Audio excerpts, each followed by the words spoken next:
Welcome to the Wolff Den presented by Win Again Academy. I'm Matt Wolff, founder and CEO of Ticket Time Machine. We're live in a parking lot outside of Haggerty Garage and Social on the tail end of a Red Meat Lovers Club, which is a wonderful organization led by Evan Darnell, who is raising thousands and thousands of dollars for various charities. There was a sponsor lunch today, and I wanted to support them, so there I was. Now we're in the parking lot, and George from B.A.M Ticketing has joined us for the Wolff Den. Welcome. We've done a few episodes on my phone, and it might get a little wonky here and there, but we're going to do it, and it's going to be a great chat, and we're excited to have you here. For those in the audience who have no idea who you are or what B.A.M is, give a quick introduction, and then we can get into everything.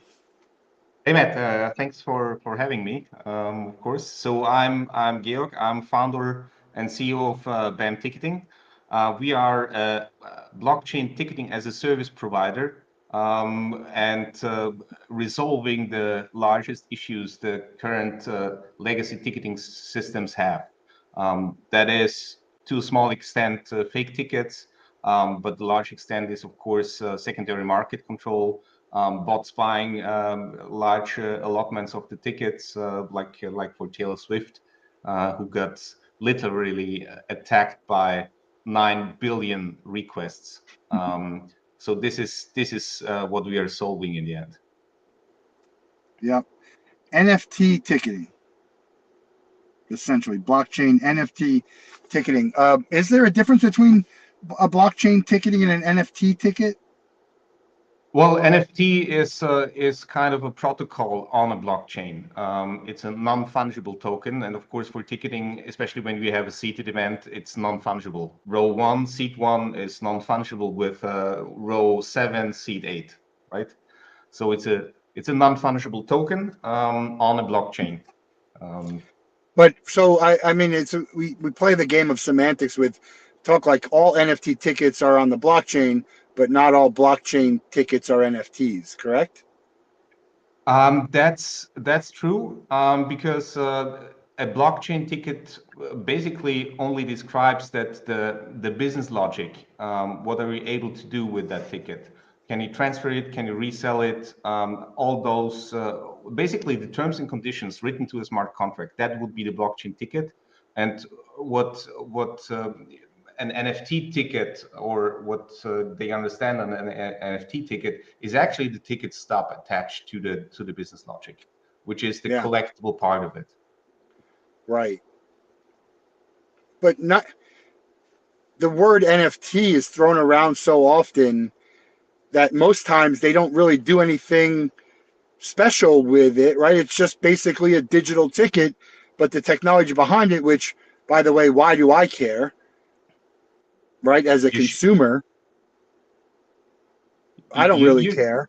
Yeah, you shouldn't care, and that's actually something we were working on from the very beginning, because blockchain technology and you always need this private public key pair. So you need to take care of your private key, and this is something which is new to consumers, that they need, like a driver's license or a passport.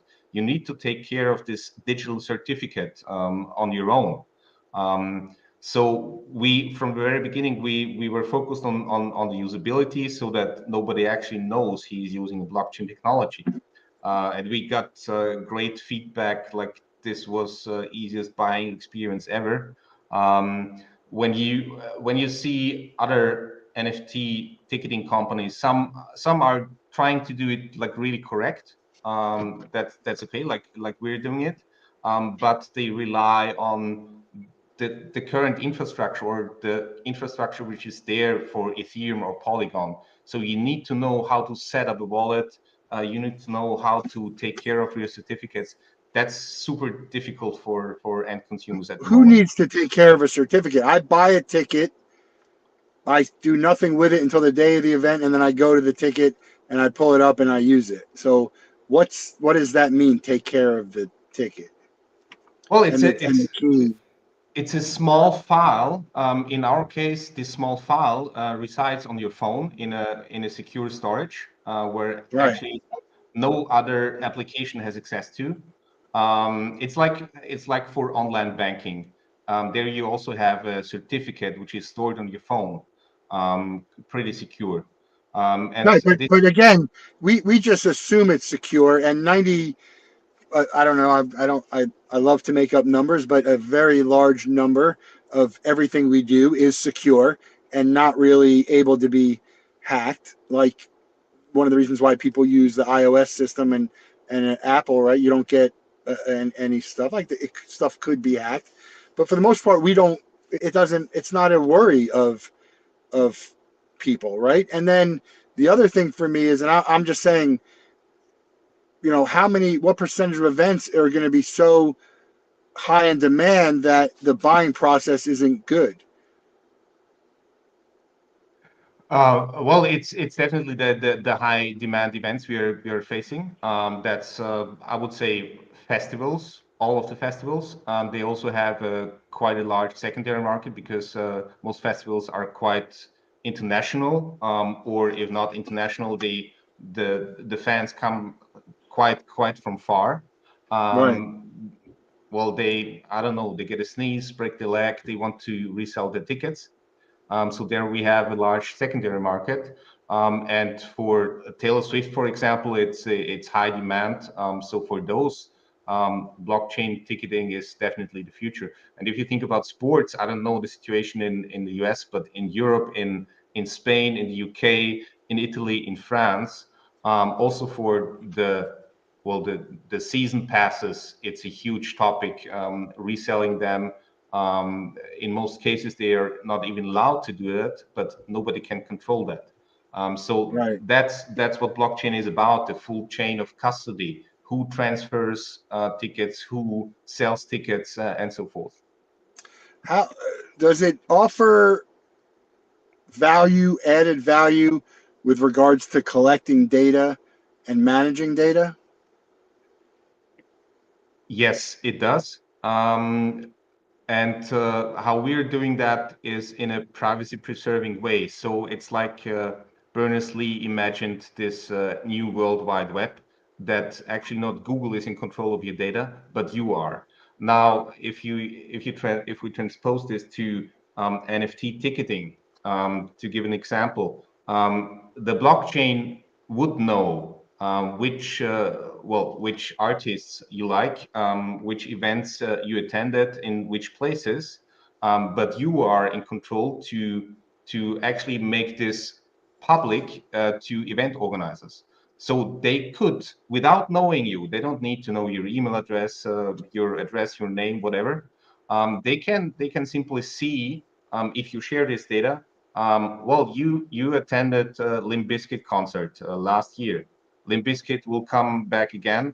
Well, then give him an offer to buy a ticket there. Yeah. Doesn't Bands in Town do that already? Yes, they do, but you need an account there. You need to provide personal data there. Right. Um, Well, and I've already, and with yours, I've already provided my data. People just have access to it. Sorry again. Well, I see, like, I've already provided the data for the NFT ticketing. Let's Yes. just say with BAM, because you're saying other people who use BAM would have access to it. Well, it's always up to the event organizer if he wants to collect personal data or not. Yeah. That's But well, everyone still collects here. what you sell. I mean, you collect a name, you collect an email, because that's where the ticket or the wallet sits. That's really all you need. Actually, we don't need that. You don't We even don't need an need email. You get the name, you just need an email. we don't even need your email. It's just what the event organizer asks, and the reason for that is, of course, they want to do marketing and they want to do traditional marketing because, well, what I described before, technology is not there yet, and user basis is not there yet. But in the end, they would not need your email address. They want it Well, they don't at need the your moment. email address, but you have the email. The email needs to be had. They don't need to know what the email is. They just need to know that that's associated with a number or a wallet or an account. No, we don't need that. Really, if an event organizer comes and says, "Hey, everybody can buy a ticket without providing any personal information," we can do that for him. How does that work? Well, with a certificate, you basically you download your wallet to store your ticket. When you go to the buying process and you don't log in, and you complete all the steps until the payment, you then link basically the session on the website with your phone. And now we know to which phone or to which certificate to deliver that order Yeah, without so they're not, doing but I'm anything. saying we've already given to get the wallet. The phone is attached. It's all there. It's not. It's you don't have to provide it again. So it's probably more convenient, right? Because you don't have to keep providing it. But there is some people have to identify you in some manner, and whether it's not directly by that, in order to get the stuff that's used to confirm, there's personal data that needs. There's got to be some identifying factor that's unique to you. That's a certificate on your phone. Yeah. It's not your email How do address. I get a It's not. certificate on my phone? You download the wallet, and once you downloaded the wallet, a certificate is created on your phone, and it's How do I stored on your download a phone. wallet? I got to use an email, my personal Well, information to get a wallet, yeah, right? yeah, but you provide that to Google or to Apple, but not to us, not to the event organizer. That's Yeah. not I mean, needed. does the average person care who gets it? I would say no. I Yeah. would say So no. this is what when I talk about ticketing, I don't disagree that it's the future of ticketing. What I disagree on is maybe the value to the fan of this, Well, and that's where I get um, like the ticket I bought, like especially when there's no utility, which I want to talk about. And I broached the subject when I asked you about NFTs and the such. Because meanwhile, the other information or the thing that people don't know is that you don't need to use crypto to get any of this. It's all done in American dollars and credit cards. Yeah, that's true. That's true. But I agree. But the world is not there that when you are doing, well, you B2C business, C2C business, that you don't need any kind of permissioning. Um, in the end, blockchain will change that in most ways. Right. If you think about well, central bank issued digital currencies is most probably a bad example. But once you realize that you don't need to spread all your personal information over the web, um, and this reduces your mental load by getting emails, getting contacted when you don't want that. This will really change in next. It's a way there. I would say 10 years, but it will change like this, definitely. Well, I mean, everyone has your information. That's why the whole privacy thing to me, it's funny. Everyone has your information. They can get whatever your information. They're listening now. When I say, what I really could use would be so refreshing right now would be if I can have like a really nice banana split with chocolate fudge and whipped cream on it. Like, how awesome would that be, right? In the next 3 days, something's going to pop up somewhere that's going to entice me to offer me a banana split with chocolate fudge. Yes, and actually, I enjoy this kind of being well a glass person because I get offers which I really enjoy. I don't have Yeah, an issue with I, that. I I don't don't have an disagree issue with with that. you. I don't disagree with you, but I do laugh at the like privacy people who are like concerned about giving my information online. I'm like, they don't need it. They don't need it. And then also the people who are like, oh, well, I can get you pay me all this money, I'll get you SEO and all this. I'm like, I don't need that either. I just need someone to say the word tickets and commemorative, and all of a sudden, bam, or they post a search on their Google and then it shows up. So it's like the issue I have with all this, and the thing that I had with when things went digital anyway, is the guise of, hey, this is going to be better for you because it's going to do this and it's going to do that, when in fact I think there's two things about it. It saves them money, and there's data that can be freely got. You get more data, you can provide data, you can share data, and as you sell this, you can actually make money on every time they sell something. Whereas if I just give this to you, you could sell it 6 times. I won't know who it went to, and I won't have any money in it. Yeah, no, I completely agree that the privacy preserving feature of this kind of technology is not the key feature for the fans. That's I Yeah. completely agree on that.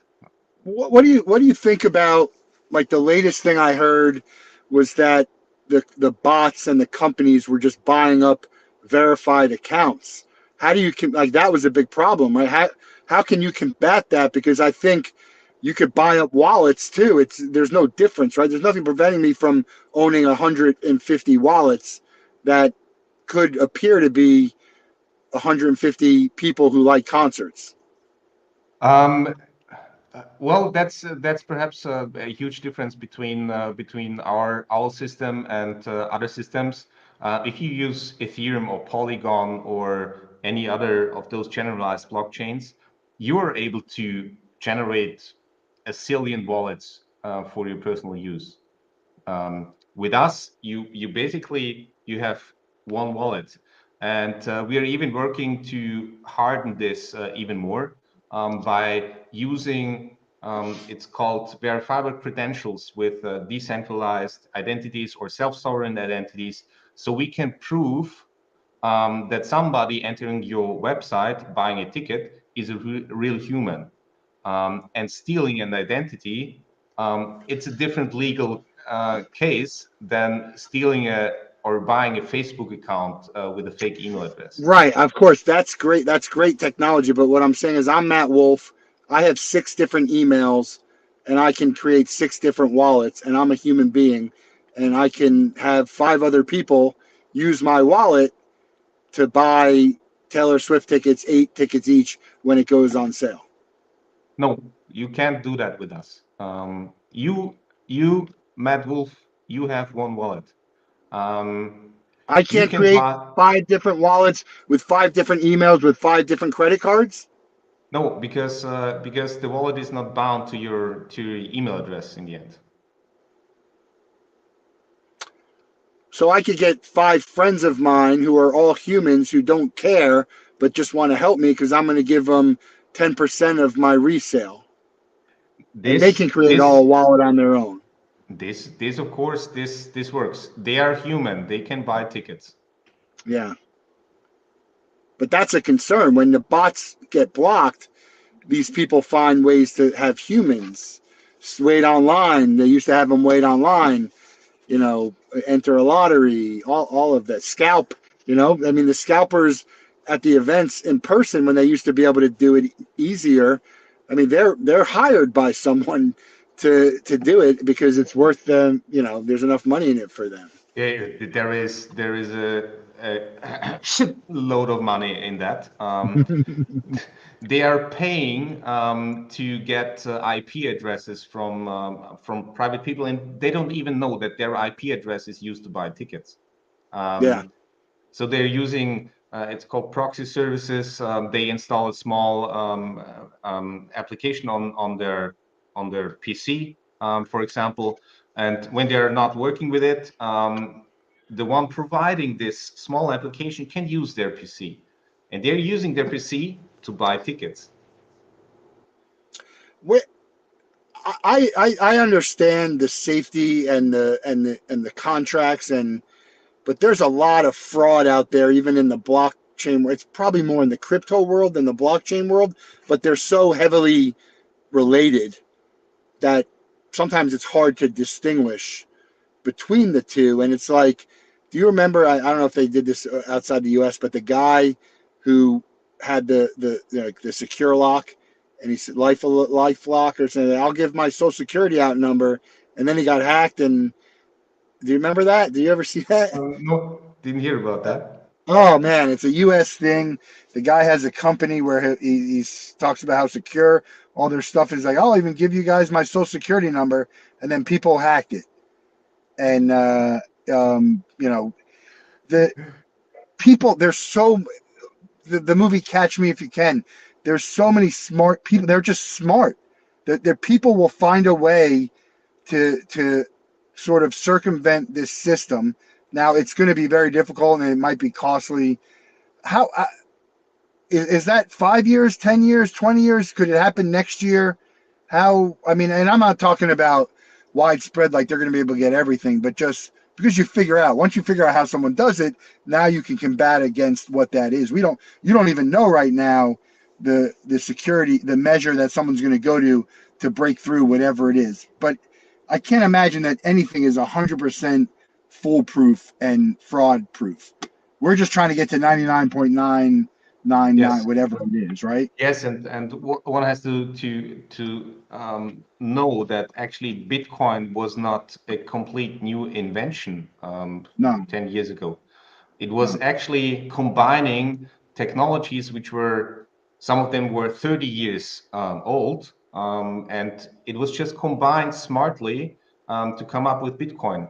But that's also the good stuff, because all the cryptography involved is old and evolving since decades, and it's Yeah, getting better and better. I agree, there is no 100% security. Also, if you decentralize Ethereum with 8 billion nodes, it will never be 100% secure. Um, yeah. if Do you you if need? you think about, there are 4 people who have the keys on GitHub to actually change the code for Bitcoin. So those 4 people, those are the single points of failure. If Do they? they do Is it something like the wrong, president? Is it like the president of the United States who could never fly with the vice president because if God forbid something happened, do they treat it that way? yes, I assume they're treating it like this. I heard the same story about executives from Coca-Cola knowing the Yeah. Oh yeah. ingredients. Absolutely. It's got to be, because otherwise, like, what would happen?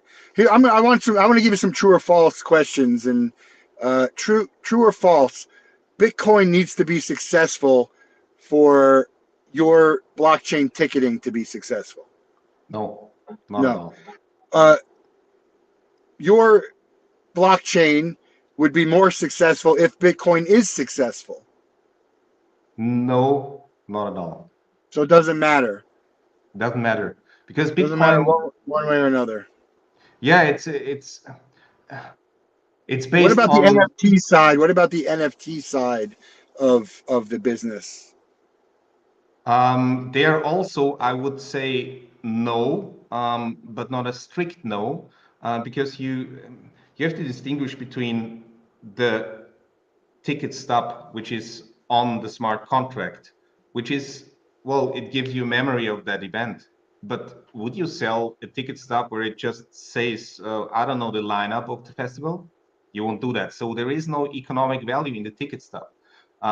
When you go, for example, to a sports event and you get the proof of attendance, um, and we're working on this with some sports clubs. You get, I don't know, there are 22 season games, and if you collect 20 of them as a proof of attendance NFT, you can combine them and you can become a super fan. Now, what could give value to you is you attended only 19. Then you could buy one proof of attendance of a friend and become a super fan, whatever perks are associated with that. Well, So, what are perks? well, getting free merch, getting superior seating the next season, whatever that is. But I think that's the difficult part regarding your question is, currently NFTs, most of them don't have real utility, especially not attached upfront. only when they got sold, some of them, and it's a portion of less than 1%, they get utility. For example, I don't know, the Bored Ape Yacht Club. Yeah. You can attend a super event. No, there's like Well, 3 NFTs that have any value of anything in the world, other than just that someone is willing to pay a lot of money for it. The utility part of it, the value, the monetary value. Sure, someone yes, paid $1 million for it. Someone else would pay either more or less, but it still holds that value, whatever they pay. well, if you know upfront that if you buy that NFT, you have a lifetime ticket to Coachella, of course, that's a utility. Right, but why do I need? I might have talked to you about this. Why do I need an NFT for that? You don't need an NFT for that. So what's the value of that Because of my lifetime Coachella being an NFT as opposed to just you give me a card or you just say, hey, you have it. We have record of it, a fingerprint. I don't know, being able to verify 3 ways that I am who owns that. and you only can redeem it with Coachella, right? So it's a central authority issuing that NFT, which is Coachella, Yeah, and you can only redeem that for a ticket at yeah, Coachella. You don't need a decentralized way to handle this. no, It's not needed there. yeah. It's just it's. Do you call it NFT ticketing or did I call it NFT ticketing? Well, we call it both NFT ticketing, and we actually prefer blockchain ticketing. Yeah, I know, but I feel like the branding was NFT, or maybe I made that up just because. Well, it's let's frankly speaking, it's a marketing thing. Yeah, I it's just would more say known. If I say one and a NFT half years ago, ticketing, yeah, people exactly. understand it more. Yeah, 1.5 years ago, NFTs became big. yeah, So people were searching for NFT tickets instead of blockchain tickets. We prefer blockchain tickets because it explains what's behind. If you say, I see it on every social media channels, they're talking about NFTs without specifying what type of NFTs. Is it an artwork? Is it something with utility? Is it a ticket?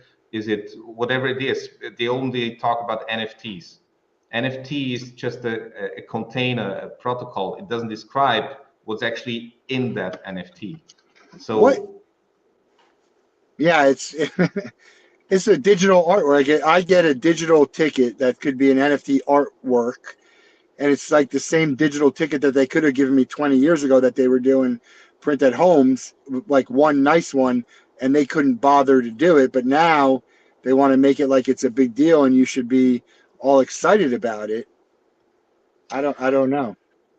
it's quite different in the US compared to Europe because I would say here collecting things, especially related to sports, isn't that big like it is in the US. Yeah. NBA Top Shots might be a huge thing in the US, but I really don't think that would work in Europe. They don't go crazy about would not go crazy about NBA Top Shots or well the European counterpart of it. Well, what about a signed piece of memorabilia from Salah or someone like that? Well, you have been a collector before, or you will never be because only that it is now digital doesn't make you to a collector. No. Um, so either you collected art before because you liked it, you enjoyed it. But now buying NFTs, well, if you enjoy it, buy it, keep it for you, watch it. But be aware that most probably the NFT you bought, 90 to 99% of the people can watch it for free. Yeah. So the current implementation, how NFT artwork is used and facilitated, doesn't make sense No. because Comical. The word I would use is it's comical. it's That's the word I would use. You don't have to do it. You don't have to say it, but that's the word I would use. Well, people buy it. I think NFTs make sense if there is a real economic value attached. if there But is real emotional value attached for you, but yeah, then buy it, keep it, and do something else with it. Or but if it's everything in the world is only worth what someone will pay for. And yes, people but pay for a currently, lot of stupid stuff just to say would they have it or would you agree that 99% of the NFT artwork is getting bought because people think it will increase in price and they can sell it at in the least. near future? Yeah. Otherwise, why I get NFTs. The Super Bowl gave me NFT. I don't even know. I won't call it a ticket. Something. It's worthless. I have them. No one's buying. Who's buying it? No one's going to buy it because first of all, they gave away 60,000 of them, and they were free, and like there's no value to it. It seems The, like a the waste of time yeah, the value and comes resources. from either utility attached upfront, because otherwise no reason to buy it, um, or um, or from interoperability, and their loyalty schemas are of course a big thing, 1%. once they become interoperable. 1% of NFTs have that. One, maybe three. I don't Less. know. It's low. The number is low, and that's Yeah. just partly because it's not. It's very rare, and partly because there's so many NFTs out there that the market is flooded with it. But we have a. It's funny. We play poker. I don't know if I told you this, but I play poker in a group with these. I would call them crypto nerds. None of them are actually uh, bullish on crypto, but they own a ton of it. And they just used to buy, and they had penny ones, and some they invested that had some money, and they made some money, and they got out. So every we in the poker we play a tournament, a season, and the season's 13 weeks, and the winner of the season gets like a gag, stupid, funny prize. And the last season that we just played, that finished last week, the winner gets a wallet full of crypto that nobody wants, like penny, like stuff that my friend might have a million of these micro penny crypto. And I said to them, I said, look, I have all this stuff. I'd love to contribute to this. I wouldn't have any idea how to get it to you, and it's like nobody wants it, because Well, it's worth the real nothing. mass adoption only comes with interoperability, and once this, what I told before, when this identity thing comes into play, because then you are basically almost free to do anything, but still it it serves a purpose. If Yeah. you get loyalty points by consuming, I don't know, in the stadium, you buy a beer and you get loyalty points for your team. That works. If you are actually with the visit, The Marlins have an app for that.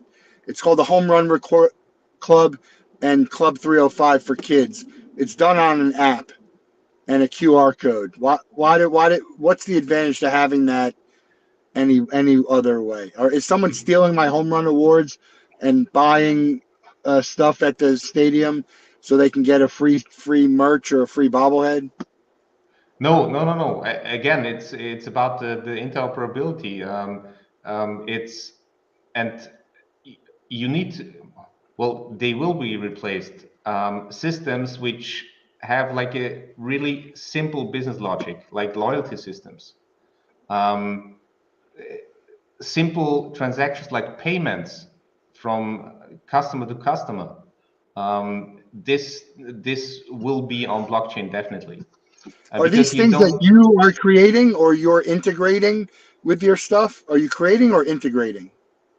Well, some of the stuff we are integrating, some of the stuff we are developing. So, but you're eventually going to want to say, hey, we can offer you this program for your fans, but you're trying to find out like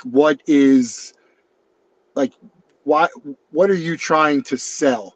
And what you're trying to sell is, and you can correct me if I'm wrong, you're trying to sell the ease of the purchase, keeping the bots away, and maintaining the integrity of the ticketing uh, platform for a customer and for the event themselves. Exactly, and adding up on this is of course secondary market control.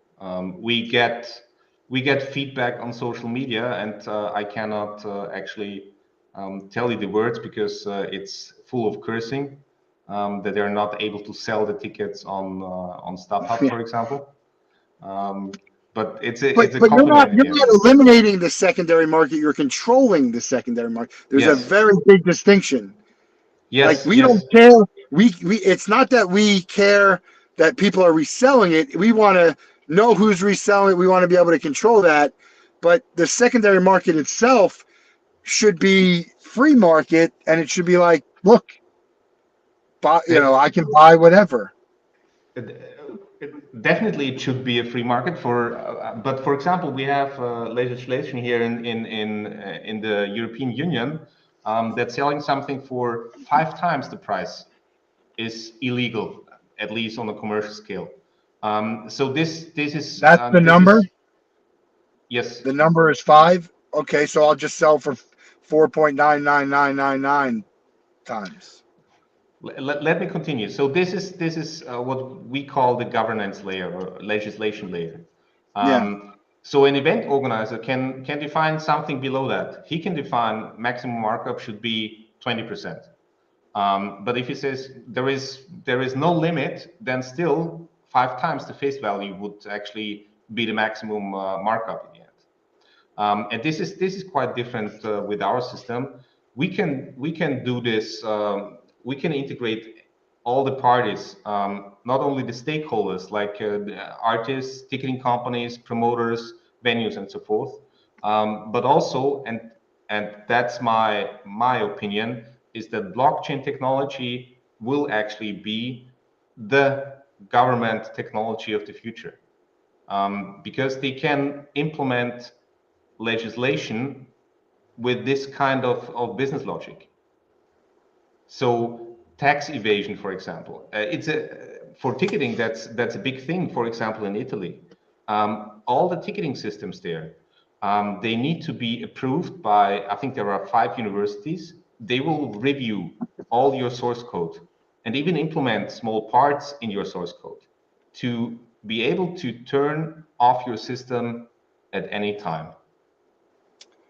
But the secondary market for any event that has demand is a lot closer to 5 times than 20%.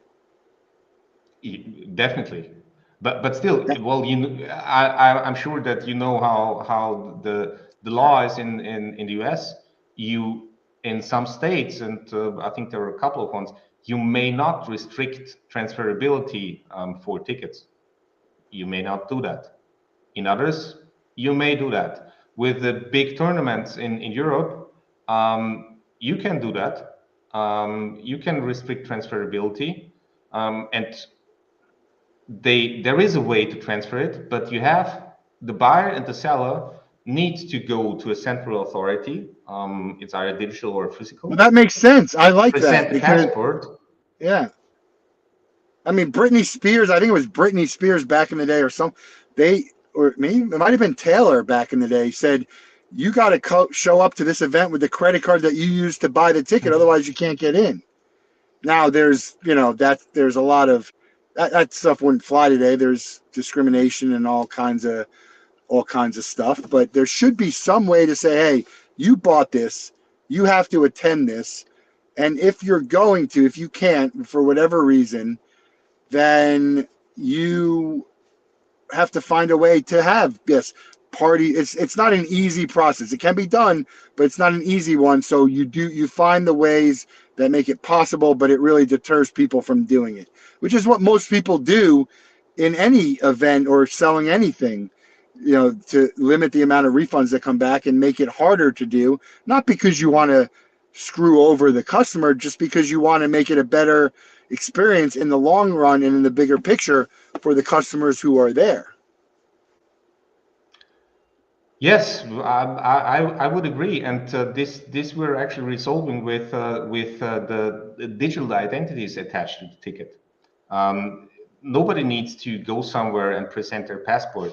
Once you have this digital identity on your phone, you qualify as a human being. Well, let's call it like this, and you, Matt, will be able to transfer me as a human being the ticket. And this can go even further. You can go with blacklists without disposing any personal data. For example, let's assume I'm a hooligan. I I may not go into a specific venue because I'm on the blacklist there. I heard a case from the UK where one of their hooligans was blacklisted, and he just used the ticket of a friend and went to the stadium another 1.5 years Yeah, of until they course you realized. can. It's very easy to circumvent that. I don't know how you could prevent someone unless you just have, like, in the movies you have a picture of someone and say don't let this person in, and then you're looking and you're like, whoa, is that guy? Like, that's like trying to spot a car on the road with an Amber Alert. It's not going to happen. Although there Yes. was a movie about that. It was really messed up movie on, I think it might have been on Amazon Prime, about this. I don't think it's real, but it might have been based about these people who were driving behind a car that was on the Amber Alert, and they kind of followed it. It's kind of messed up. It's worth a watch if you want to have some mindless entertainment. Always, always, Yeah. Matt. So you mentioned the passport. That's a good example because, to me, a passport is not universally um, governed. Because I have a passport. If I want to go to Canada, I need a passport and I got to go through all this stuff. If I want to go, I fly to Germany, I show my passport, but then I go to Amsterdam, Belgium, Italy, France, and I don't have to show anyone anything. Yes. And then I leave out of Austria and they get my passport again.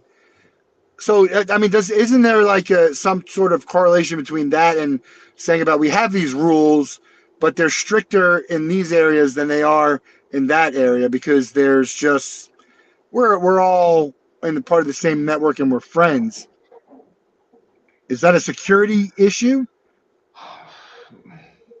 Well, I mean, security. what would life be like where you're at or in Europe if you had to show a passport for every and go through customs or some sort of more stringent check, almost like going into an event every time you crossed a country's border?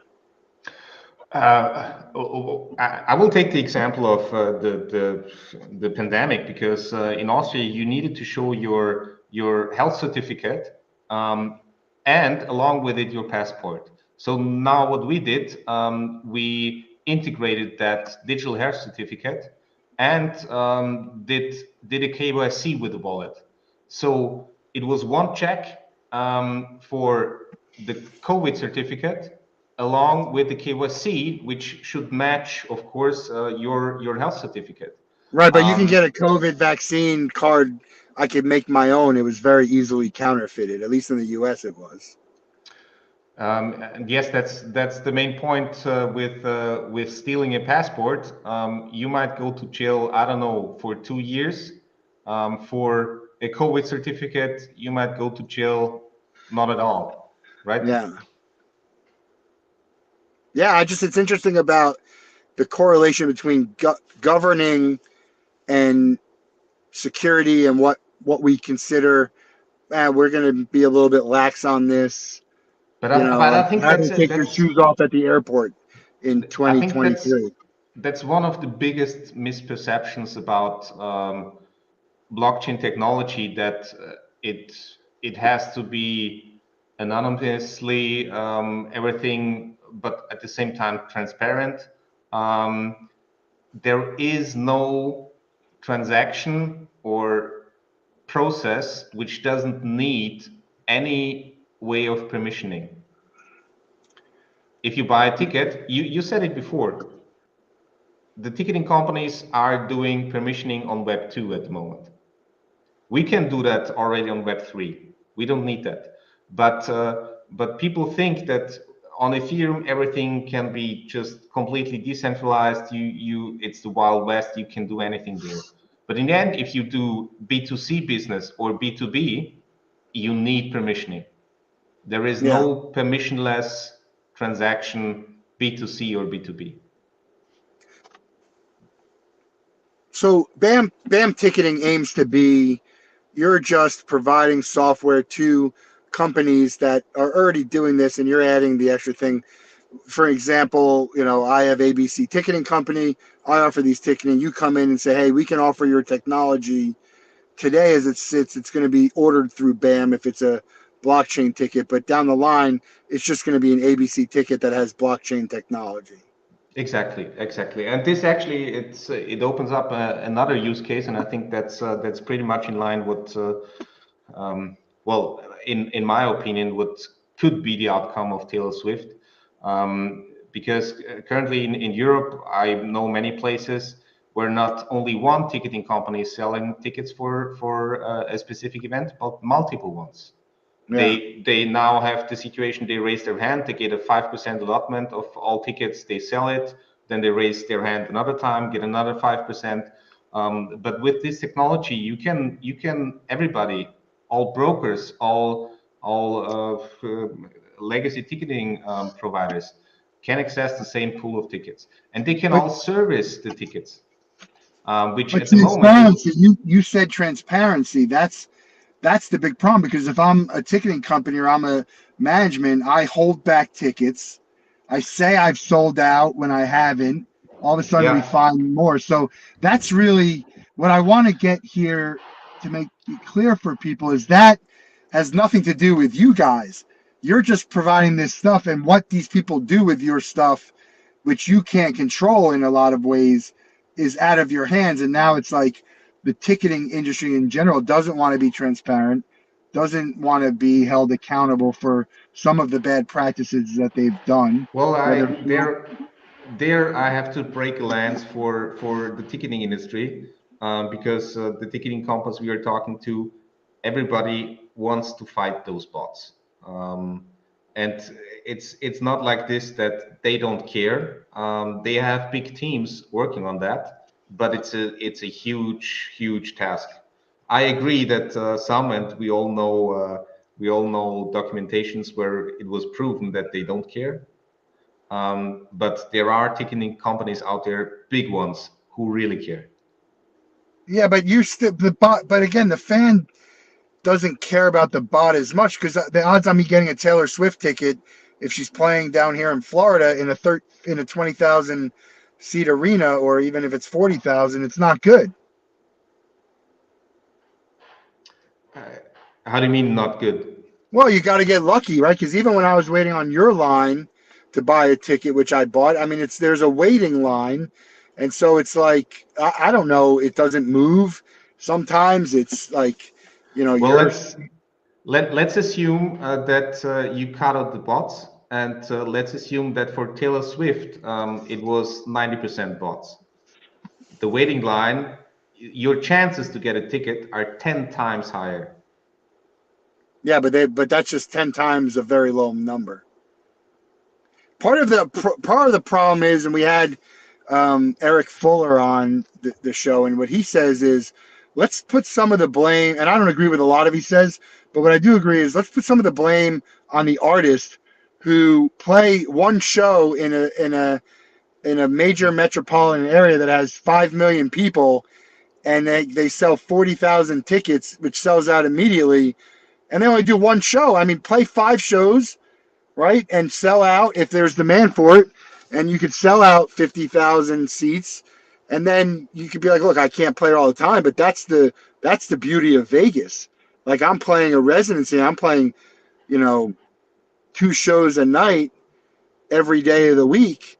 Like, hey, you can come see it. It might be difficult because it's in high demand, but you can come see the show. So some of it really has to go to the artist and be like, do they really care that the fan is getting screwed a little bit? I don't know.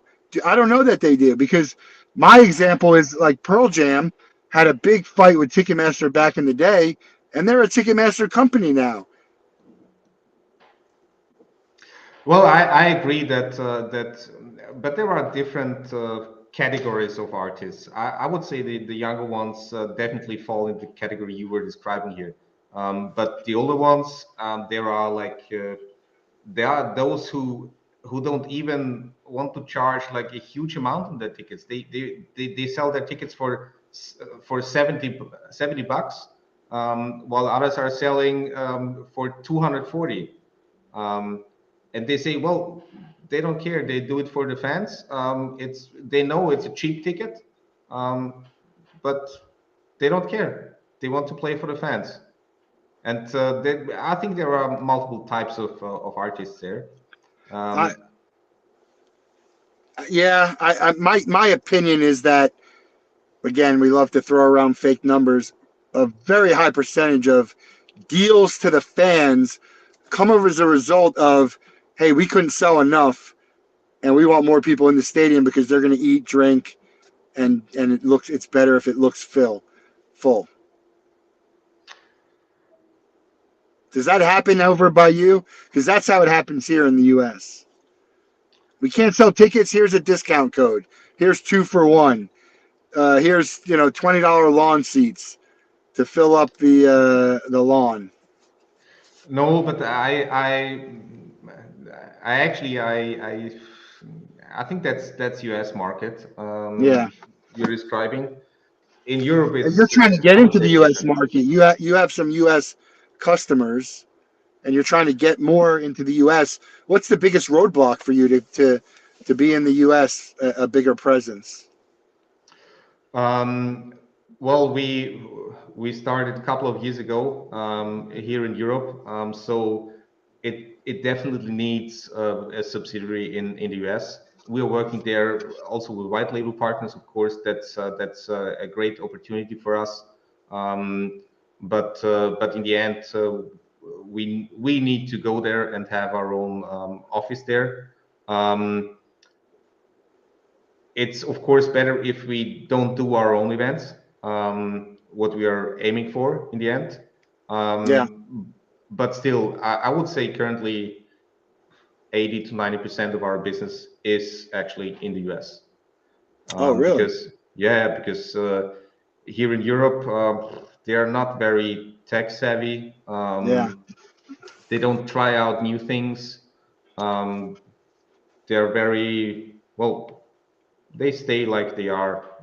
Yeah, yeah. Status quo. How far away is everyone from catching up to you guys? You mean development wise? Yeah, the other people are offering something that's similar to yours. Obviously, you guys, from what I can tell, are the ones who have the superior technology to do it. I would How far away are say these other companies from closing the gap? I would say a couple of years because Yeah, we started with a completely different approach. We yeah, started with gathering the requirements for the ticketing industry and then see if it's even possible to do it on blockchain.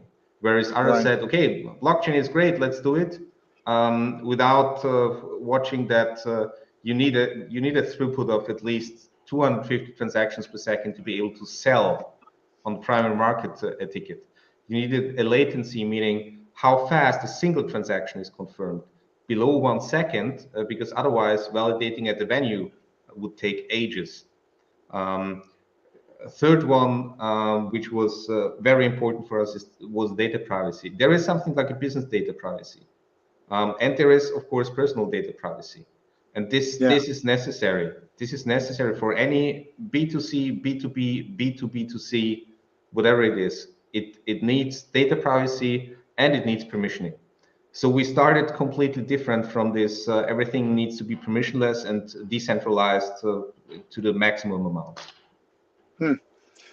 Where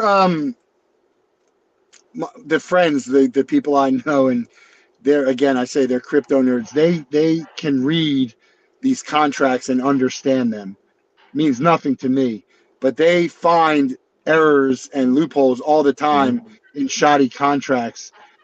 That's the danger of these people who are doing it, is that it's not necessarily that's the technology, it's the way you implement the technology. So if you have these people who are trying to rush and put in these bad contracts, to me, it means nothing. But there are people out there who can take advantage of that. How big of That's an issue is that? That's a very important topic, and that's also the reason why we get the traction from business clients, because we don't open up those loopholes, because you need, and those errors are exploited once they are found out in seconds, and you cannot do that with a business transaction. So nobody would do big business where they cannot be sure that there is no loophole which could be exploited. So we Yeah, are talking about, like, really, we were approached by a couple of clients to actually create closed loop NFT marketplaces because of that reason. yeah, Also because of anti-money laundering sure. processes and so forth. Yeah, So it will be might become the complete opposite of how currently the crypto industry is viewed. Everything is right. permissionless, everything is free, Wild West, to, well, it needs control, but the rights holders, they need the control. They How, provide the services.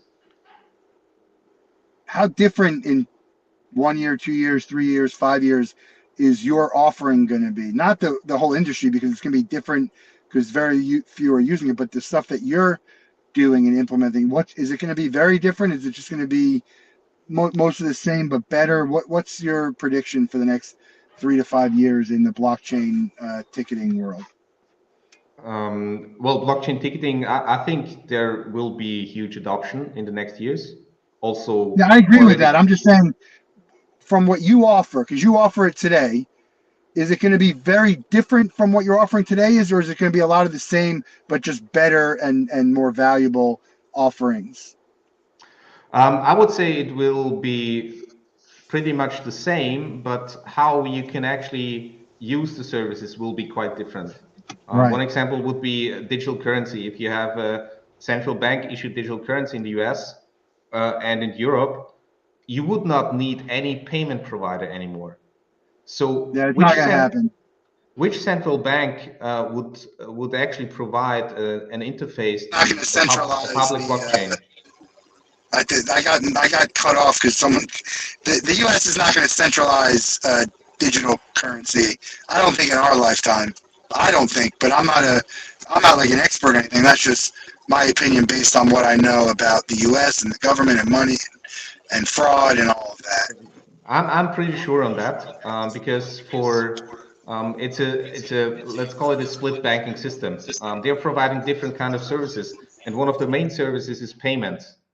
But you don't need, in Austria we have I think 300 independent banks. They can act independently. They can charge different commissions for payment transactions, which is A to B. You don't need those banks. And that is the reason why I strongly believe, and I'm really convinced, that there will be central bank issued digital currencies. It's also about banking the unbanked, which is a big topic since years. Um, and what blockchain technology does, it provides security at very low costs, and you don't need additional services for payment. It's A to B. I think I lost you. At least I can't hear you anymore. No, no, no. Completely lost. I will try my lip reading skills.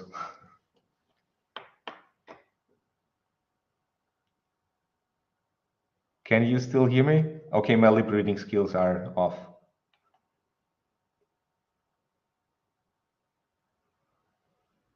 No, nothing, nothing.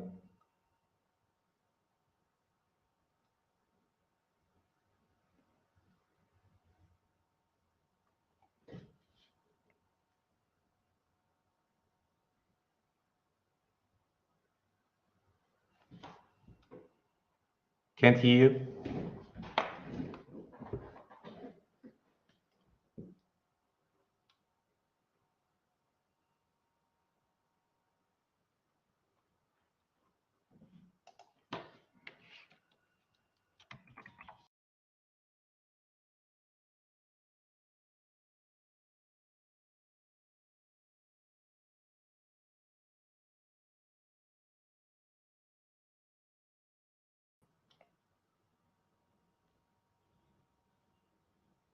Still nothing.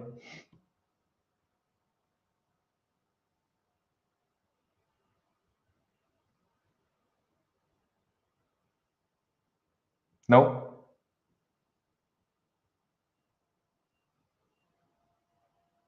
No.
Here, microphone, camera.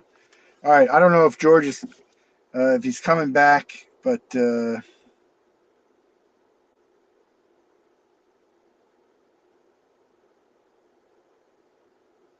lost him there.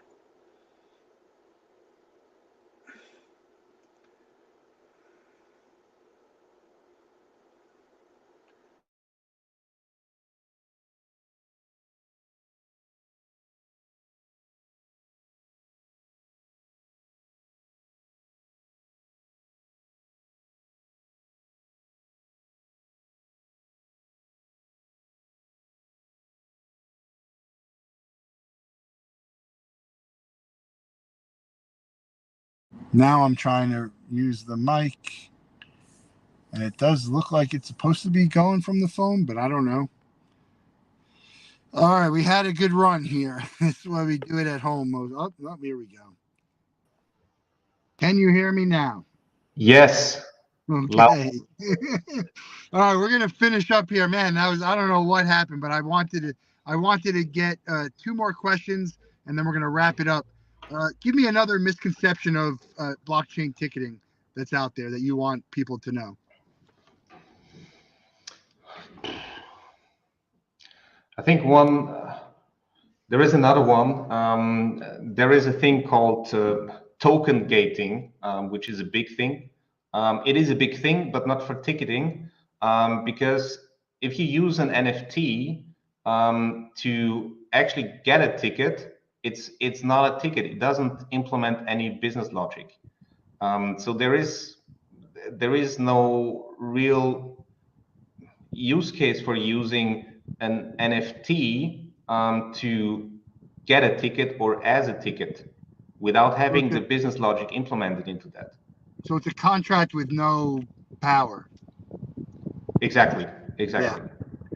I like to do the Mount Rushmores, and here in the U.S., Mount Rushmore is a big, like, who are the four best of anything. If I gave you a lifetime pass to 4 events, you could pick 4 events, a lifetime pass, what 4 events are you choosing? It could be a festival, it could be a team, it could be, like the Olympics or the World Cup. I think it would be a small chess club here in Vienna. Okay. I think it would be the Super Bowl. Oh, I think it would be the El Clásico in Spain. okay. And the fourth one, most probably a festival, but as they are changing a lot, I would not be able to pick a single festival. No, but one festival you would find one. I could tell you probably wasted a choice on the Super Bowl. It's fun, it's cool, but you'd get tired of going to it. There's better events, I think. But that's just my opinion. Well, it's always with lifetime decisions you make mistakes, right? Yeah, of course. That's what happens. But then, you can't transfer this one. This will be like your eyeball. They have a thing that reads your eyeball. So it's really gonna have to be in the movie where someone's gonna have to poke your eyeball out, and so until we find a way to like take our own eyeballs out and have it still work like computer, who knows? I don't know. Anyway, we're getting crazy here now on the Wolf Den. But we're gonna let you out of the Wolf Den with the same question everyone gets. You can spend 24 hours with anybody in the world. They have to be alive, and you can't be related to them.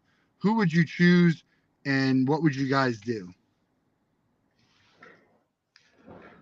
I think it would be Ed Sheeran. Sheeran, great. Yeah. Obviously, you go to a concert, but after the concert, before, what are you guys doing? Well, jamming together.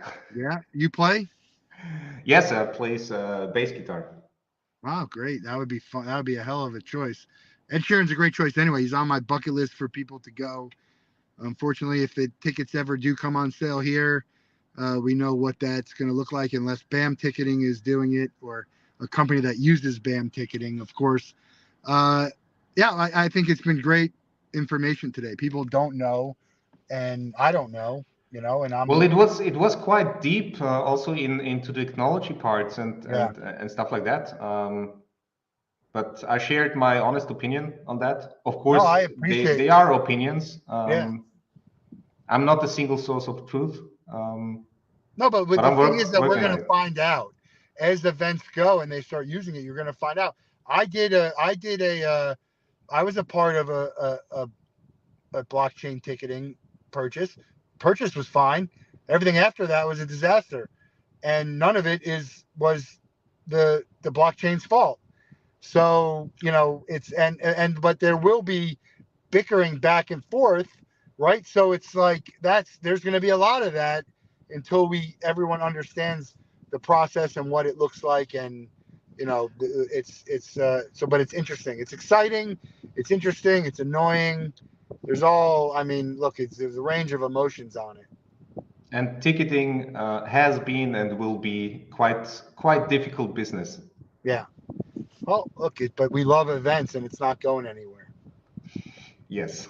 Yeah, and the bigger events are what people want to go to, because the other ones are so easy. You don't even need, you show up and you buy a ticket right then, or someone walks you in, or whatever it is. So great information today. Check out BAM.fan and the LinkedIn page to find out more information, just so you can educate yourself on the future of ticketing, but also if you're a system who offers ticketing and you want to find out a better way to offer it to your fans, reach out to them, and very accessible. Just the conversations that we've had, you won't get it anywhere else with the type of companies and the people who know the information. So I really appreciate that, from a personal point of view, but also coming onto the show to talk about it. It's been great, and I look forward to seeing more about what you guys are doing. Thanks, Matt. Thanks for having me. We'll talk soon. Thanks a lot. Yeah. We got more Wolf Den next week. So have a great weekend. Do something good. Do something fun. And we'll talk to you soon. Thanks a lot.